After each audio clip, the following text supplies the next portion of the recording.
"Look out for the Snowman." Mother Tupney was puzzled. She had 12 hens, and quite suddenly they'd almost stopped laying eggs for her. "They've been laying so well," she said to Mr. Peacock next door, "and now they hardly lay at all. What do you think is the matter with them? Shall I give them some medicine or scold them, or what?" "No, no," said Mr. Peacock. "Your hens look healthy enough, Mother Tupney. Perhaps your children have been running in and out, taking the eggs." "Oh, no, they always bring them to me when they find any in the nests," said Mother Tupney. "It's a great loss, Mr. Peacock. I use such a lot of eggs for the children, you know. I don't know what to give them for breakfast now." "Now you listen to me, Mother Tupney," said Mr. Peacock, thinking hard. "I believe a thief may be coming in the night and stealing your eggs. You leave 2 eggs in one of the nests and see if they're there next morning." So Mother Tupney left 2 eggs in the nest and looked for them the next morning. They were gone. What a shame! She ran crying to Mr. Peacock. "Those 2 eggs have gone, and there are none at all in the boxes.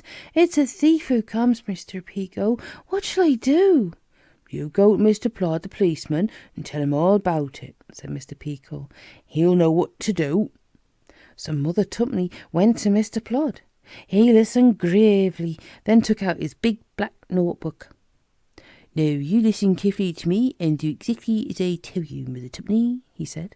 "You go home and tell your children to make a nice big snowman near your hen house and to leave it there tonight.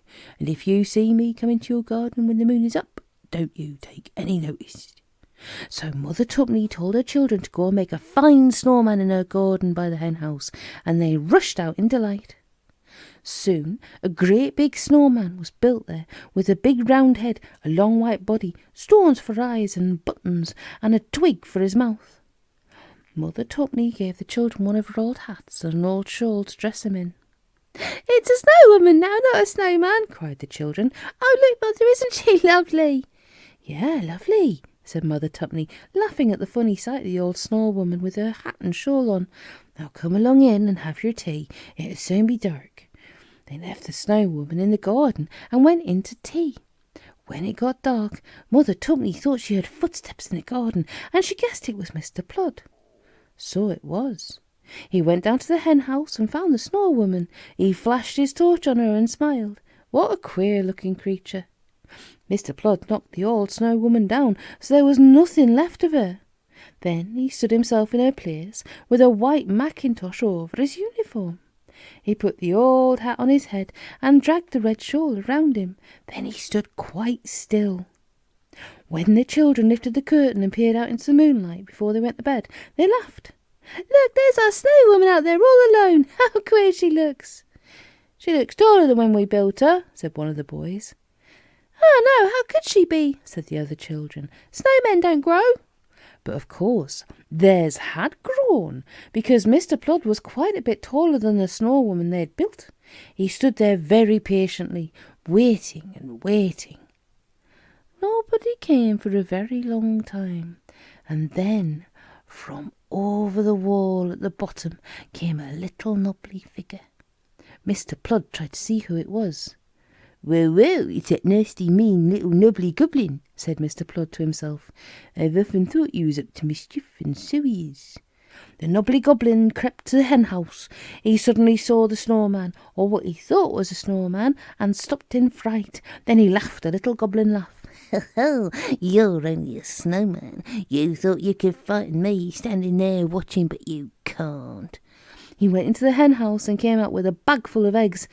"Ha ha, what a lovely lot of eggs." He went up to the snowman. "Silly old snowman, wouldn't you like to tell tales of me? But you can't." And then, to the knobbly goblin's horror, an arm shot out from the snowman and a deep voice said, "You just come along with me." He was held tightly in a big hand, and then he was shaken. "Put down those eggs, you're a thief," said the snowman. The knobbly goblin was so frightened that he dropped the eggs.